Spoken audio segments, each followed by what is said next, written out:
Victoria Sanchez, and I'm greatly affected by the issue of maternity leave. But it's not just me. There are thousands of women across the United States that suffer as well. Now, I'm a mother and I work in an office. My son Henry, he's my little sunshine. He's a basketball star, but he still has trouble reading. Why? Because I came home late. I had to work extra hours because I'm a single mother. Because his dad died choking on a hot dog. I never got to tuck him in and read him a bedtime story. And I never sang to him. And why? Because I had no access to maternity leave. Ring, ring. Hey, Ms. Martinez is not here today. Yes. Yes, I'm gonna do nothing today. What's up, sir? Who are you? I'm Mr. Cano. Yeah, I was El Camino. Tried to go to Stanford, but about 1.960K for the cost of it. You're our sub? Yeah, I'm a sub. Again? Yeah, For how long? a whole month. Why? Because Martinez is not here. Again? More subs? Yes, sir. Do you have any homework to do? Let's speak class. Free class? Square root of 6 to the power 8 minus 5. What? How do you do this? Where? Mister. Of course he's sleeping. Of course he's sleeping! Where is Ms. Martinez? Where? Why is maternity leave a thing? Why are you giving so much time off? This is nonsense. God, oh my god, oh my god. You know what? I'm tired of this. I'm gonna go see the principal.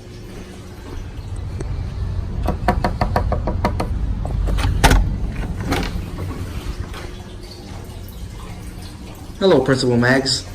Hello, do you need something? Okay, Principal Mags. It has came to my attention that we as adolescents are suffering from the continuous cycle of the substitute teachers that are not credentialized and are permanently harming our brain development. In a perfect utopia, yeah, I know that mothers and fathers will be entitled to an infinite period of absence when forming a family. However, we currently live in a society in which families are granted a 12-week intermission provided by the Family and Federal Leave Act to bond and care for their child. Yet, we as society continue to fight for a longer period of absence.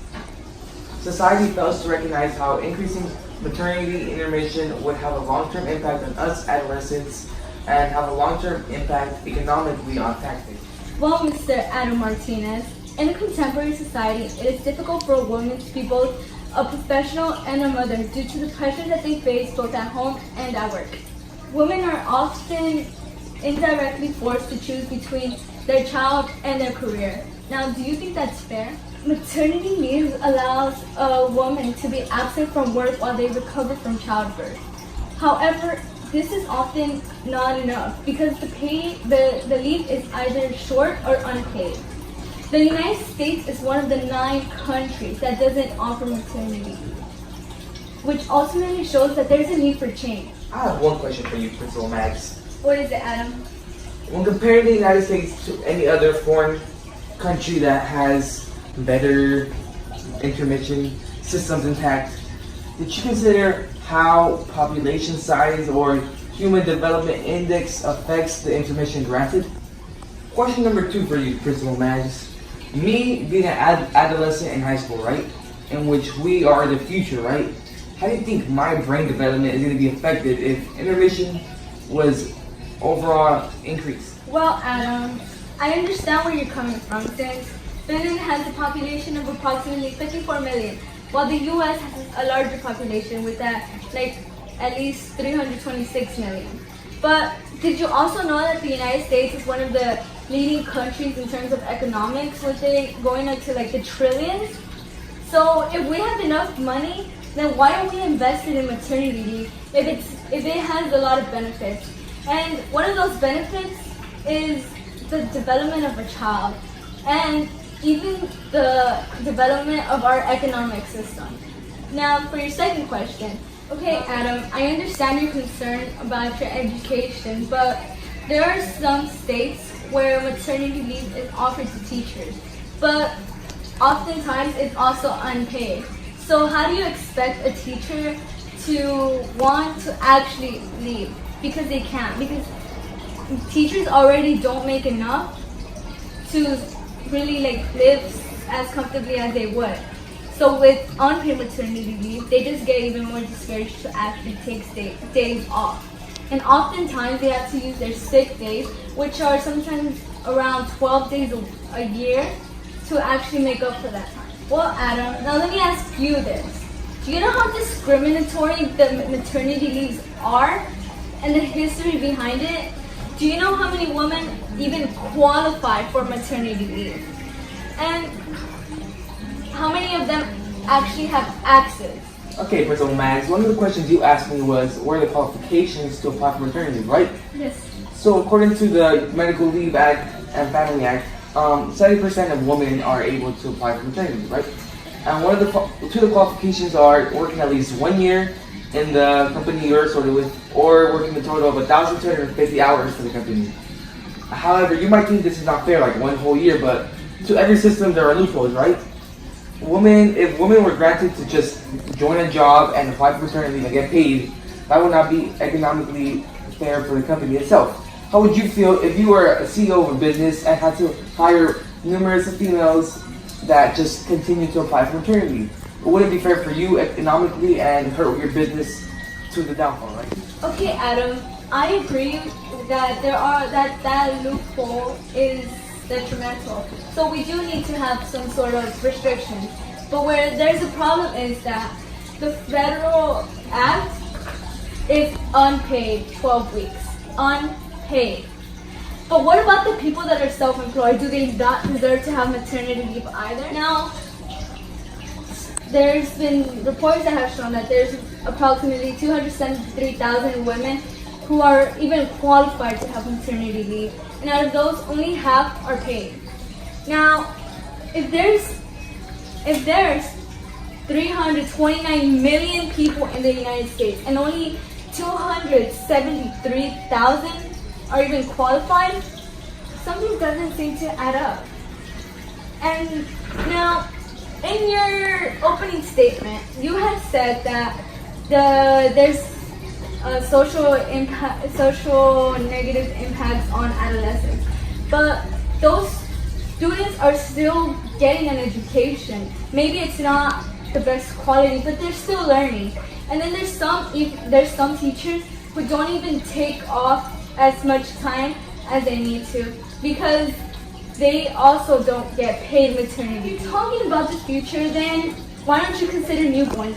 They need their mothers, especially those in the ages 3 to 5, in which studies have shown that when there's parent involvement that is frequent, that they develop better vocabulary and they have higher literacy rates. And then you talk about me being a CEO and how I will lose money, when in fact it shows that women and men who are offered maternity leave and have more than one child have higher productivity rates than those with no children. And then higher productivity rates mean that my workers are working and getting stuff done, then that means that it's a benefit for me. Okay, Ms. Mags, you did pinpoint how the Family Medical Leave Act did not provide a paid maternity leave, right?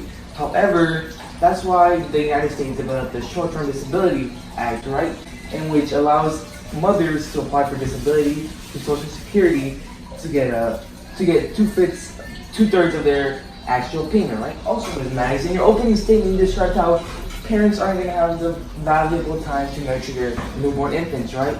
Well, if we provide a larger period of absence, wouldn't you think too much nurturing would make a child develop into not being self-independent? Think about the children that are going to be able to roam to college one day and, oh my God, I need my mom. Oh my God, I need my dad. Too much nurturing will allow a child not to be independent. Now let me leave you with this. Maternity is not a disability, first of all. So it shouldn't even be part of the Disability Act. And we're not saying that you should have maternity leave for like 10, 100 years. If kids are going to go to college, that's going to be after. But We're saying that be there during at least the first year of their life, when they're barely learning about their surroundings, who their parents are. Because you don't want your child to be calling you the babysitter mom while you're the one that's working. Women should be able to receive some compensation, because if they were able to work to get that far, they should be able to keep it that way. Before I leave this office, Ms. Principal Mags, I want you to keep in mind that if we do increase this intermission, we're jeopardizing bringing a revival to the long-term norm of women being housewives, right? We are also economically affecting us taxpayers as citizens, in which we will have to pay taxes to those mothers that aren't medically cleared and need to spend more time with their infants. And additionally, for you women, you guys have fought through everything, through the college life, through finding a job, through all the norms. However, you are responsible to be economically prosperous to form a family. Isn't that blame on you? Now it's up to you to decide. Vote for maternity leave. Now get out of my office. Thank you. Next.